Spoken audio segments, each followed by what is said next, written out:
Hey everybody, just want to do a quick introduction for this next video. It's just going to be a quick vlog about my current status, about 10 months post-op cervical fusion, and that is after having a disc replacement, two disc replacements a couple of years ago. So just a couple of updates, some new kind of situations and symptoms to keep you updated on if you care.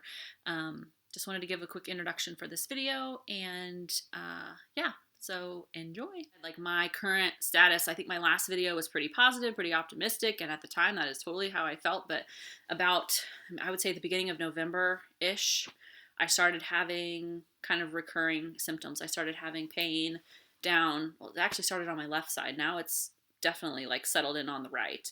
I have like a carpal tunnel kind of feeling, like when I grip and move stuff, I can feel like that. It almost feels like something's stuck, like a pinching, but I have it here. I have it in my elbow. I have fatigue in my deltoids and my triceps.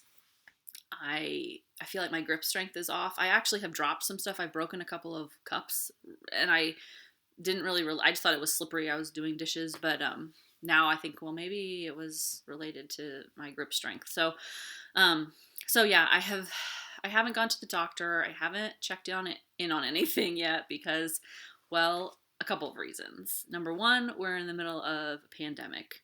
I had to do my follow-up visits in a mask, and obviously everyone's still doing that kind of stuff. So the more I can stay out of a hospital setting, the better, I think, right now. Like, it's not debilitating, it's just bothersome, and it's anxiety producing because I don't know where this is going. Like, I don't know if it's going to get worse. I don't know if it's just a little twinge. I don't know if I can make it get better, if I work on it and fix my posture and if I'm just more conscious. So anyway, it's definitely kind of in the back of my mind, nagging all the time. But I have had lower extremity and upper extremity issues. So what could it be? In my mind, it could be, I feel like it's probably another disc because that's my history. It could be that my surgery, something has gone weird with the surgery, something's unstable, and I'm getting like some extra movement that I shouldn't have that's like banging into things. It could be that my fusion has failed because my last visit was, when was it? August? So that's been 3 months ago-ish, 3 or 4. And so maybe the fusion isn't taking 100%. I wasn't totally done at that point, so maybe I need another checkup. Anyway, I just am not thrilled to go back. I don't want to go get another MRI. Like, number one, who wants to go get an MRI, period? Number two, I don't want to go sit in a tube that's had other people in it that I don't know. Like, are they breathing? Do they have coronavirus? That's paranoid. I'm just worried about that stuff. So I'm going to try to avoid it if I can. But obviously, if things get bad and I can't, functionally, if things get worse, I'm going to have to go have it checked. And I'll have to have it checked anyway. The other thing is that I don't want to be told I need another surgery because I just had one, and that may not be what happens.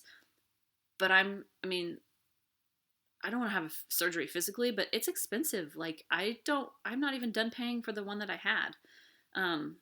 So it's not a financial thing that I want to do to my family either. So there's all those kind of conditions that it's not just, I get it. Like, it's not just as simple as like, ooh, let's go have a surgery and fix all of this. Like, at some point I've been costing my family with my dumb neck that is made weird, thousands and tens of thousands of dollars over the last couple of years. And I don't want to do that in the middle of a pandemic when, I'm not working, and just like, it's just not the right thing. So we'll see. I'll keep you posted if I go back and have any updates about that, but I'm working through that every day. Kind of, some days are better than others. Some days are super stressful. And I think, like, why am I doing this? I have to go get it checked out, and then I'll take my time and I'll do my little cervical traction, or I'll just lay down and take a rest for a minute, and it feels a little bit better. But it has that nagging feeling of like that nerve pain that, if you've ever had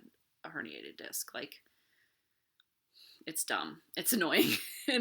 But you know what it is. Like, you've felt it before. I feel like I have like you can't see it, but in my like postural muscles, it's got a little bit of fatigue like all the time. And to feel it in my legs lets me know, well, it's either a recurrence of the stenosis that I've had before, or it's, you know, a new level, which is pushing on my cord, which is affecting my legs, because that's happened too. So anyway, that's just me in a nutshell, and I know that that's kind of discouraging, but it's the truth, it's real life, and it's how this thing has been going.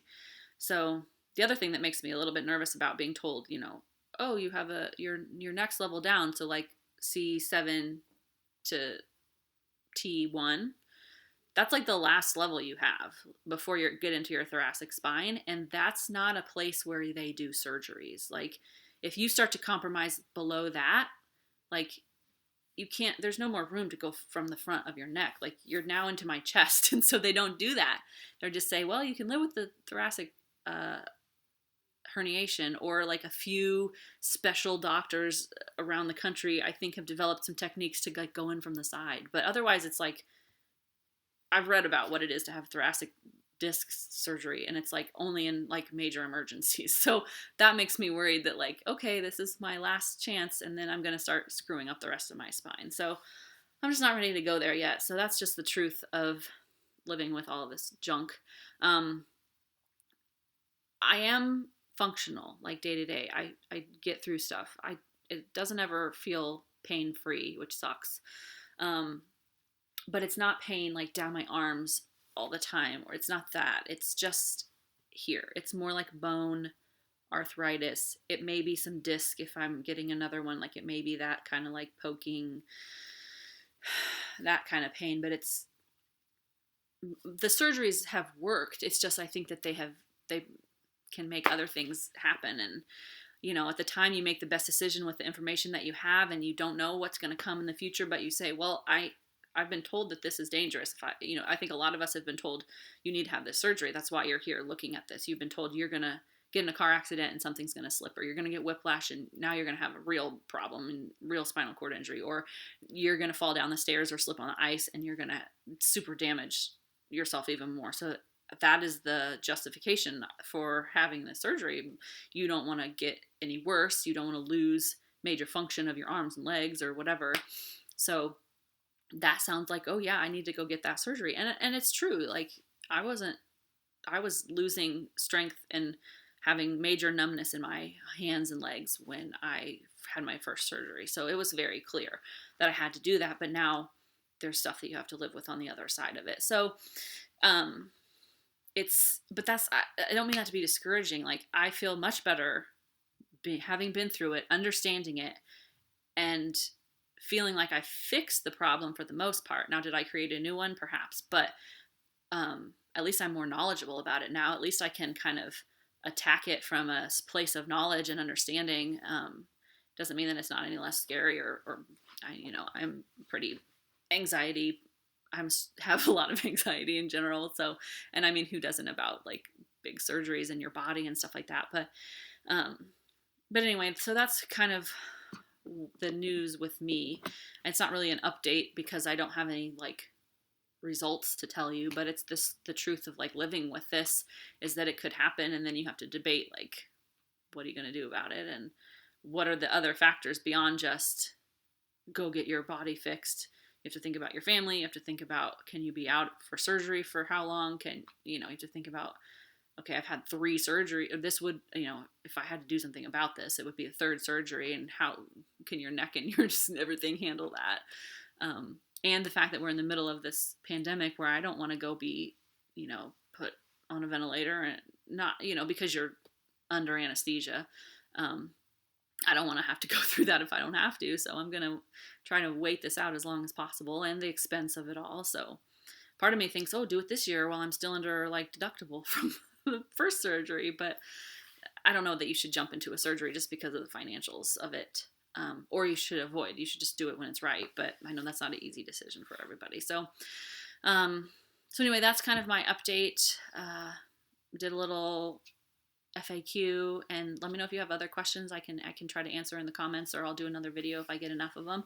And then kind of my current status update. So yeah, I think that's it. I just kind of wanted to get back on here. I've been dealing with some new things, so I thought I should update and talk about it. And yeah, let me know what your status is. Like I said before, if you've had this surgery, or if you've had it a long time ago, and like what's been your over time, like your experience longevity wise. Like that would be interesting for me to know. But I think this is it for now. I will update if I need to, and I hope you all are doing well. Thank you all for your interest, and if you guys have channels or things you want to share, let me know. And anyway, I'll talk to you later. Thanks. Bye.